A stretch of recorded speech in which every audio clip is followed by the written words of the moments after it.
Hey there folks, it is Rob and welcome to a brand new weekly watch video. I'm going to be starting these up again now that the holidays are pretty much over and it is the new year, 2023. And I'm going to do the weekly watch challenge. Usually I do themed weekly watches, so that's what I'm going to keep doing on my channel. And I decided for this past week, I decided to go with Paranormal Activity Week. I wanted to watch all of the Paranormal Activity movies, which I did. Now last Monday I had off of work, so I was able to watch 2 movies. And then I watched 2 movies on Tuesday. Then Wednesday I watched 1, Thursday I watched 1, and Friday I watched 1. So usually I try to keep it at 1 movie per day, but because I just don't have time. But I was able to watch a couple. So I hope you guys enjoy this. Let's get started with Monday. I went ahead and watched the very first Paranormal Activity movie. I still like this movie. I think it holds up really well. To me, you know, it was done very low budget and it was so popular after everyone saw it. Well, I shouldn't say everyone saw it because it was actually in limited theaters. So if you got to see it at your theater, consider yourself lucky because it was only in select theaters. But it was playing around where I live, so I got to see it and I was blown away. I thought it was really good. But I thought this movie should have been like a one and done. The sequels just kind of banks off of what they did here as far as formula goes. I mean, there's always story to tell. I'm not denying the fact that there's no story to tell anymore, but I just kind of felt like it's just 2 characters in a bedroom and there's this demon, and it's like really to try to create a story around that is just really not needed. I just think this was so simple and just so the way it affected people was very good. So I don't know. I freaking love the first one. And also on Monday I went with Paranormal Activity 2, which is a prequel / sequel to the first one because you have the events that happened before what happens here in the first movie. Then you have a little bit of what happens after this movie. So it is more of a prequel than a sequel, but it has both. This movie's not too bad, but it's just, it kind of redoes what the first one does with more cameras. That's basically it.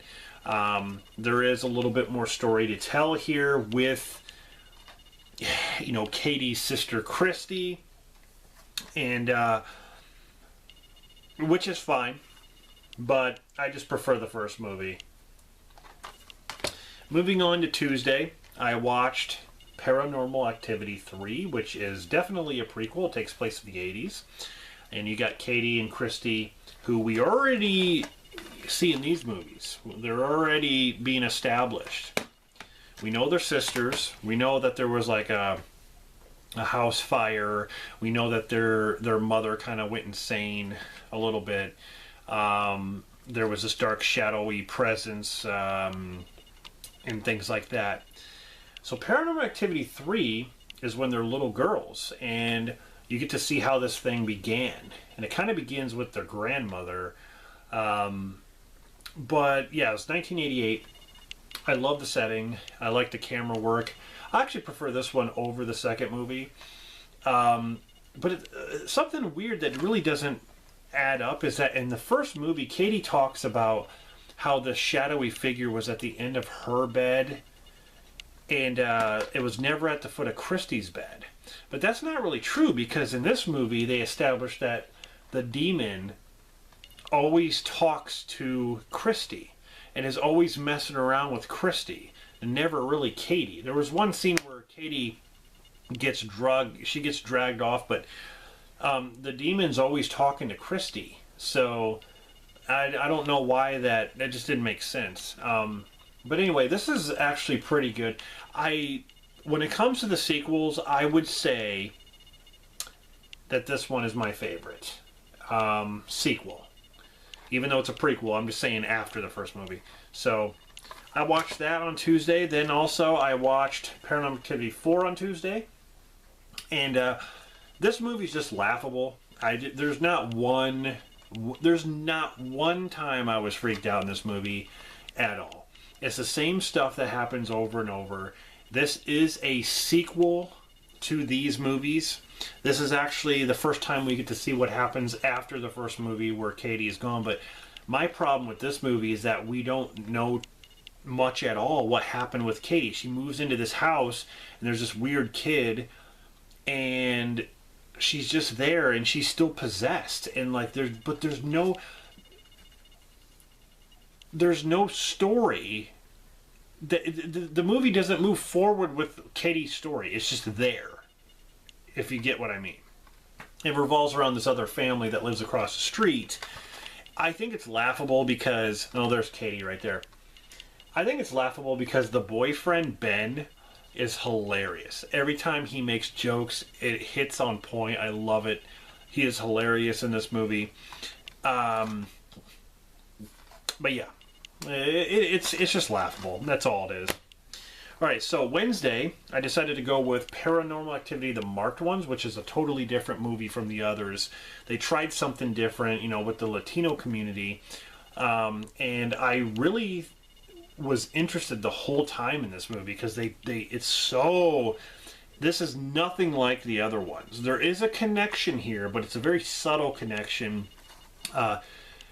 Nothing really ever happens until, I want to say, there's a build up, but then like the third act you kind of get more and more out of it.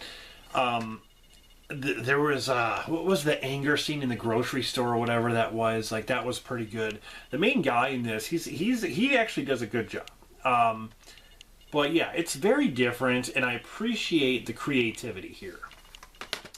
Thursday I watched Paranormal Activity, the Ghost Dimension, or Ghost Dimension 3D, which also tries to connect the movies here. In this movie, the only gimmick... Well, the gimmick in this movie is where there's this camera that can actually see the demon. So you see this shadowy thing moving, and like you can actually see it now. Because before, you couldn't see nothing. You would just hear stuff. You would hear it breathing. You would see maybe footsteps in the baby powder. You would see things flying off the wall. You would never fully see the demon. In this movie, you get to see like the outline, kind of dark, shadowy figure that they always talk about in these movies, which you kind of get a glimpse of sometimes. But that's the gimmick here, and also 3D. Whatever. It's not very good. This movie is just. I don't really know how to explain it.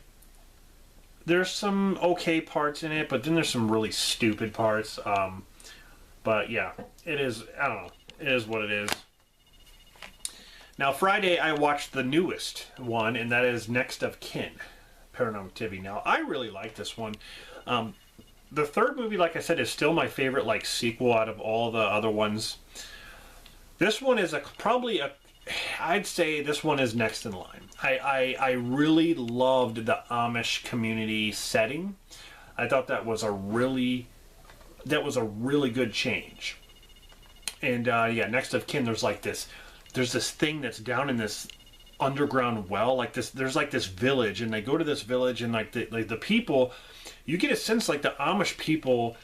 These people are like weird, and they're like doing weird stuff, but you get the sense that these people are evil, but there's something driving this. There is something deeper going on in this place, and I really thought, I was really interested in. And what's cool about this too is they don't show. There's like a demon thing in this movie, but they don't really like show you like up. They show like bits and pieces, like faraway shots, like really quick shots and things like that. I don't know. I like the characters in this. I like the main girl in this. She was really good. This was a very unique change. I really thought that the series needed something more refreshing, and I feel like that's what we got here. It doesn't really connect to, like, you know, like the Katie Mika story. I feel like that has run its course in a way, and we have, you know, this, like, that's the thing, like the Katie and Mika story, that, or I should say Katie and Christy, but Christy died in the second movie. The thing is, like, I feel like that story would be great if they could just fill in the gaps and be consistent, if they would just let it flow. You know what I mean? Like, give us a great story with Katie. What happened to her? What happened to her between the events of Paranormal Activity 2 at the end and then Paranormal Activity 4? What happened within that gap? Like, I want to know. I want to know what happened. Like, she was reported to be gone. Like, you know, nowhere to be found. So anyway, yeah, very interesting. I wanted to, well, the basic thing is I wanted to watch this, you know, I got this box set, of course, the Paranormal Activity collection. And I wanted to watch all these films, so I just made it a Paranormal Activity week. So yeah, this is not a bad series. It's just, I just don't think it's really needed the way they did it here. But I will always say, like, the first movie is fantastic. So anyway, guys, yes, Paranormal Activity week. I hope you guys enjoyed this video. I'm not going to announce what my weekly watch will be at the end of every video. I'm just going to keep it a surprise, and hopefully you guys will enjoy that. So stay tuned for next week and see what I pick as a theme for my weekly watch challenge. I'll see you guys in the next one. This is Rob, signing off.